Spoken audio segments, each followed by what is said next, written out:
8월 28일 금요일 새벽을 깨우고 주님 앞에 나오신 우리 성도님들 주님의 이름으로 환영하고 또 축복합니다.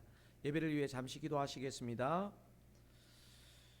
하나님 아버지, 오늘도 주님이 깨워주심으로 주님 앞에 나왔습니다. 하나님 아버지요, 하늘로부터 새 힘을 덧입혀 주시고 생명의 말씀으로 또 주님과 가까이 하는 기도로 인도해 주시길 원합니다. 감사하오며 예수님의 이름으로 기도하옵나이다. 아멘. 다 함께 새 찬송가 432장, 통일 찬송가 462장, 새 찬송가 432장, 통일 찬송가 462장, 큰 물결이 설레는 어둠 바다 믿음으로 찬양하시겠습니다.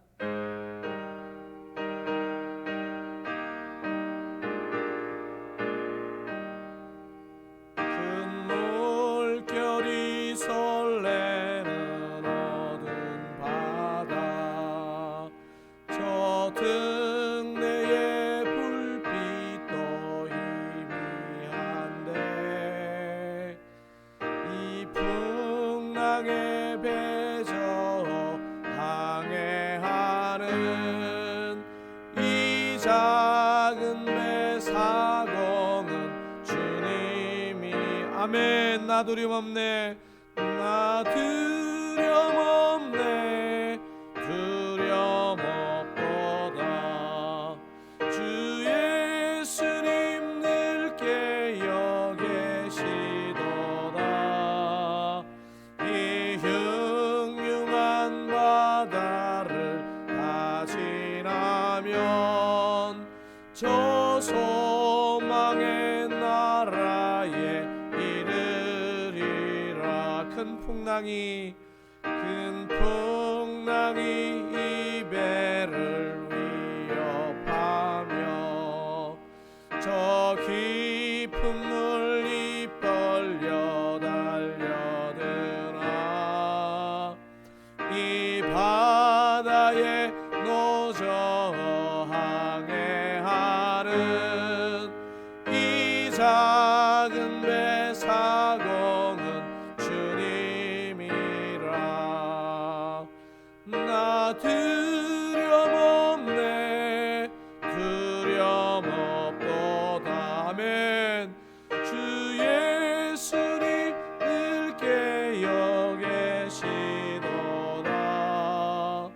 이 흉흉한 바다를 다 지나면 저 소망의 나라에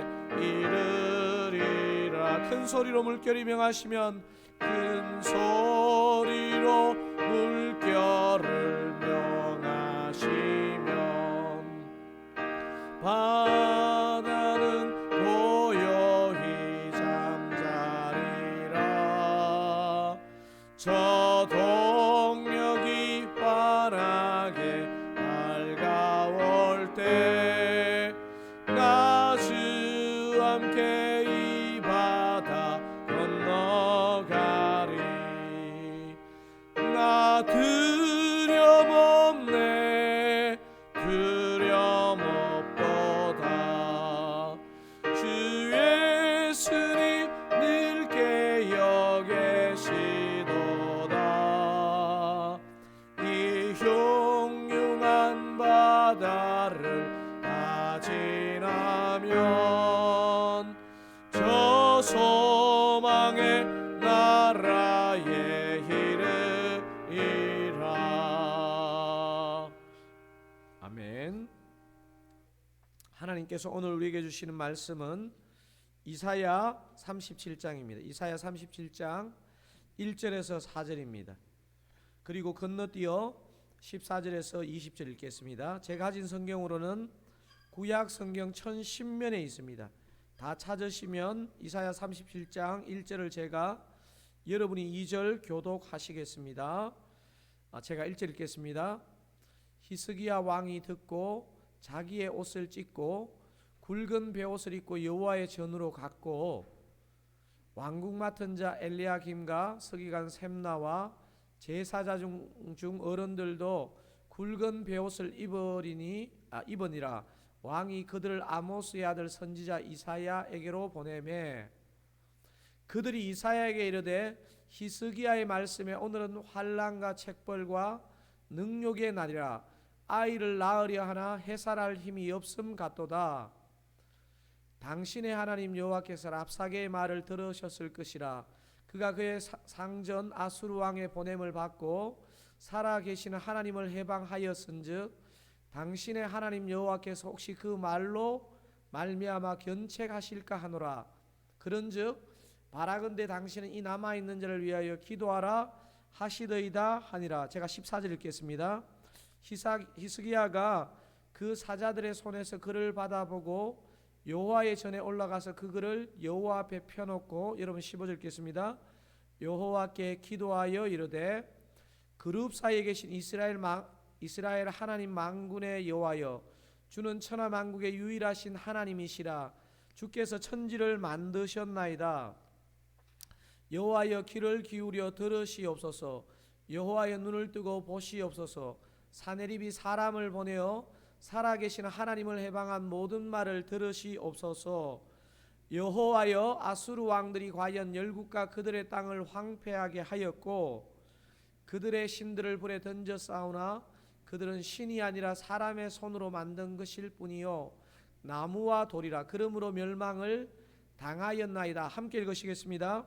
우리 하나님 여호와여, 이제 우리를 그의 손에서 구원하사 천하 만국이 주만이 여호와이신 줄을 알게 하옵소서 하니라. 우리는 어제 사단의 음성이라는 제목으로 이사야 36장을 묵상했습니다. 어제 본문인 이사야 36장도 오늘 본문 37장도 아수르의 그 왕의 신하인 랍사게를 통해서 사단은 하나님의 백성을 위협하고 도전합니다. 랍사게의 입을 통해서 하는 사단의 도전에 대해서 오늘 히스기야 왕이 어떻게 응전하는지가 오늘 본문의 제일 중요한 내용입니다. 그래서 오늘 설교의 제목은 사단의 도전 우리의 응전, 사단의 도전 우리의 응전, 이렇게 정했습니다. 이사야 37장은 크게 세 단락으로 구성되는데요. 첫 단락은 36장에서 랍사게가 한 말에 대해서 히스기야가 보이는 첫 번째 반응입니다. 두 번째 단락은 랍사게의 두 번째 송사가 소개되고요. 마지막 세 번째 단락은 그 송사에 대한 히스기야의 두 번째 반응입니다. 오늘 본문에 보이는 히스기야의 두 번의 반응을 통해서 우리는 신앙 여정에 수시로 일어날 수 있는 사단의 도전 앞에 어떻게 응전해야 하는지를 좀 생각해 보면 좋겠습니다. 오늘 본문의 첫 절 이사야 37장 1절이 어떻게 시작하죠? 히스기야 왕이 듣고 자기의 옷을 찢고 굵은 베옷을 입고 여호와의 전으로 갔고. 히스기야 왕이 듣고 어떤 반응을 보입니까? 자기의 옷을 찢고 굵은 베옷을 입고 여호와의 전으로 갔고. 히스기야 왕은 한때 반아수르 동맹에 참여하여 애굽의 손을 내밀기도 했고 또 어떤 경우에는 아수르 왕에게 조공을 바치고 항복하기도 했습니다. 하지만 이런 시행착오를 통해서 히스기야 왕은 이게 진짜 헛수고구나, 이런 것을 깨달았던 것 같습니다. 그리고 오늘 본문의 1절의 반응을 보입니다. 제가 1절을 다시 한번 읽어보겠습니다. 히스기야 왕이 듣고 자기의 옷을 찢고 굵은 베옷을 입고 여호와의 전으로 갔고. 굵은 베옷을 입었다는 것은 자신의 민족과 자신이 죽게 되었다는 것을 정말 인식하고 통에 자복하는 모습이 저 모습 속에 나타나 있습니다. 그리고 여호와의 전으로 갔다는 것은 요즘식으로 하면 정말 간절하게 기도하는 그런 모습을 보인 것을 말합니다. 히스기야는 위기 앞에서 애굽에 손을 내미는 것도 아수르에 항복하는 것도 답이 아닌 것을 알고 이제는 진짜 주님 앞에 엎드린 것입니다. 오늘 본문에서 사단의 도전에 대한 우리의 응전의 히스기야의 모범의 첫 번째는 뭐냐면 자신과 속한 공동체를 돌아보고 회개하고 기도했다는 사실입니다. 그러니까 위기 앞에서 자신과 속한 공동체를 정직하게 돌아보고 회개하고 기도했다는 사실입니다. 히스기야 왕은 문제의 원인을 바깥에서 찾지 않고 자신과 자신의 민족 안에서 찾았습니다. 자신과 민족을 돌아보고 통회하고 자복하고 하나님 앞에 완전하게 엎드렸습니다. 아무리 잘못했어도 자신을 돌아보는 사람은 새로운 소망이 생겨납니다. 어떤 영향력 있는 사람에게 손을 내미는 것보다 주님 앞에 엎드리는 것이 훨씬 낫습니다. 목회자인 저에게도 마찬가지입니다. 교회 안에 우리 성도님들, 여러분도 제가 만나야 하고 필요한 경우에는 교회 밖에 목회 선배들을 만나는 것도 필요하고 유익할 때가 있습니다. 하지만 목사인 저에게 가장 큰 무기는 뭐냐? 주님 앞에 엎드리는 것입니다. 저의 죄, 우리 교회의 죄를 돌아보며 모두 나의 죄라는 그런 깨달음을 가지고 통해 자복하는 것이 진짜 해답이고 능력인 것입니다. 저는 확신합니다. 어떤 성도, 어떤 교회가 가장 소망이 있을까요? 사단의 도전이 전혀 없는 평안한 교회요? 아닙니다. 사역이 잘 되고 그렇게 막 사역에 생기가 있는 교회요? 물론 이것도 큰 은혜이겠지요. 하지만 가장 소망이 있는 교회, 가장 소망이 있는 성도는 누구냐? 자신 앞에 자신과 공동체의 죄악을 통해 자복하고 엎드리는 교회, 성도에게 가장 큰 소망이 있는 줄 믿습니다. 오늘 본문의 히스기야가 바로 이것을 보여주었습니다. 히스기야가 진짜 믿음의 사람인 것을 보여주는 것은 자신만 기도하는 것이 아니고 신하들을 이사야에게 보내 이사야로 하여금 진짜 하나님 앞에 구하도록 그렇게 요청했다는 사실입니다. 여러분 4절을 한번 같이 읽어보시죠. 4절. 당신의 하나님 여호와께서 랍사게의 말을 들으셨을 것이라. 그가 그의 상전 아수르 왕의 보냄을 받고 살아계시는 하나님을 해방하였은즉 당신의 하나님 여호와께서 혹시 그 말로 말미암아 근책하실까 하노라. 그런즉 바라건대 당신은 이 남아있는 자를 위하여 기도하라 하시더이다 하니라. 뭐라고 부탁합니까? 그런즉 바라건대 당신은 이 남아있는 자를 위하여 기도하라 하시더이다 하니라.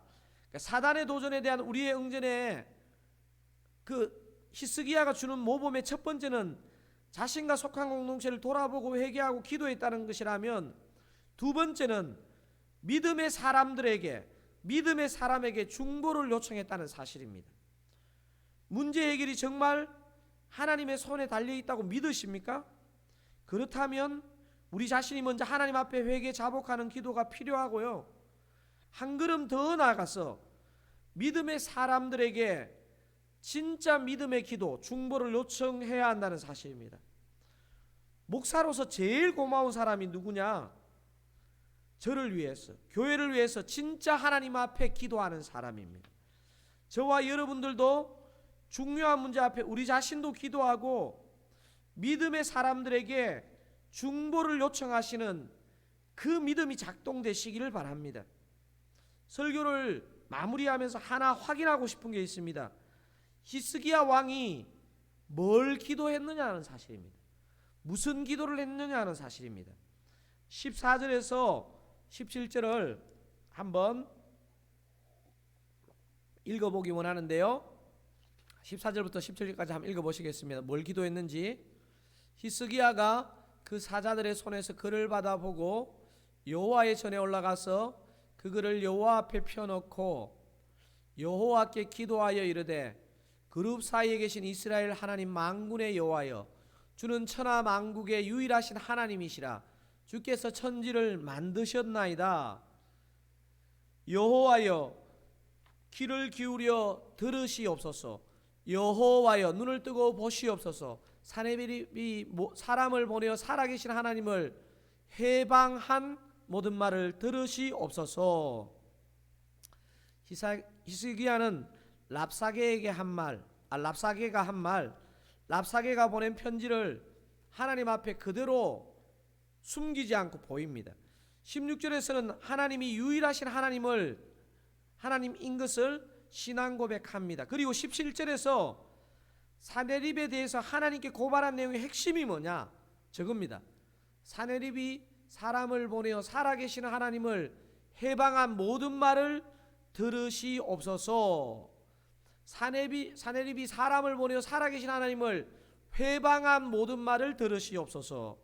히스기야는 개인이 기분이 상했다 이걸 고발한 게 아니고요, 사내립이 살아계신 하나님을 해방했다는 그것에 분노하고 그것을 하나님께 고발했다는 사실입니다. 그래서 히스기야의 기도의 특징은 뭐냐면 하나님을 해방한 사단, 하나님의 영광을 가린 사단을 히스기야는 고발했다는 사실입니다. 우리가 일상적인 필요도 당연히 구해야겠지만 하나님의 영광을 가로막는 사단, 하나님을 해방하는 사단을 주님 앞에 고발하는 것, 이것이 히스기야 기도의 중요한 특징입니다. 사랑하는 성도 여러분, 오늘 하루 일용할 양식과 필요도 구하시고 우리의 삶을 통해 또 우리의 어떤 걸음을 통해서 하나님의 영광이 사단으로부터 해방받지 않도록 기도하시는 저와 여러분 다 되시기를 주님의 이름으로 기도드립니다. 우리 함께 주신 말씀을 두고 기도하기를 원하는데요, 사단의 도전에 대한 우리의 응전을 위한 히스기야의 모범 두 가지가 소개되는데, 하나는 자신을 돌아보고 회개하고 기도했다는 사실이고요, 다른 하나는 믿음의 사람들에게 중보를 요청했다는 사실입니다. 그리고 그 히스기야의 기도의 특징은 뭐냐면 하나님을 해방한 사단, 하나님의 영광을 가린 사단을 하나님께 고발했다는 사실입니다. 우리 이 말씀을 붙잡고 한번 합심하여 기도하시겠습니다. 하나님 아버지 감사합니다. 아버지, 사단의 도전에 대한 우리의 응전이 어떠해야 하는지 히스기야를 통해서 배우게 됩니다. 자신과 속한 공동체를 돌아보고 회개하고 기도했던 그 히스기야의 모습이 우리의 모습 될 수 있기를 원합니다. 또한 더 나아가 믿음의 사람들에게 중보를 요청하고 기도를 요청하는 믿음의 태도를 보였던 것을 기억하기 원합니다. 히스기야가 주님께 기도할 때 다른 어떤 것보다도 하나님을 외방한 사단, 하나님의 영광을 가린 사단을 고발했다는 것을 우리가 기억하고, 하나님 아버지, 우리의 기도 가운데 하나님을 해방하는 존재, 하나님의 영광을 가리는 존재를 하나님께 고발하고 하나님께 구하는 그 기도가 살아있게 하여 주시옵소서. 주의 성령으로 함께하여 주시옵소서. 하나님 아버지, 히스기야는 왕이었을 뿐 아니라 믿음의 선배다운 태도를 보여주었습니다. 위기 앞에서 자신과 속한 공동체를 돌아보고 회개하고 기도했던 것을 우리가 배우게 하시고, 하나님 아버지, 또한 우리 자신만 기도하는 것이 아니라 믿음의 사람들과 함께 기도하는 것을 배우게 하옵소서. 또 하나님의 영광이 가릴 때, 하나님의 해방을 받으실 때 그것에 분노하며 하나님께 아뢰는 믿음의 기도, 믿음의 고백이 있게 하여 주시옵소서. 그런 교회로 우리 서울 장로교회를 사용하여 주시옵소서. 감사하오며 예수님의 이름으로 기도하옵나이다. 아멘. 오늘 개인기도 하실 때는요, 우리 서울 장로교회를 회방하는 사단의 회방이 있다면, 하나님의 영광을 가리는 그 사단의 계략이 있다면 우리가 함께 그 사단을 대적하고 그 모든 문제의 키를 잡고 계신 하나님께 구체적으로 기도해야 할 것입니다. 우리가 그렇게 믿음의 기도 드릴 때 주님 오늘 하루도 또 우리의 기도 가운데 역사하실 줄로 믿습니다. 개인 기도 들어가시겠습니다.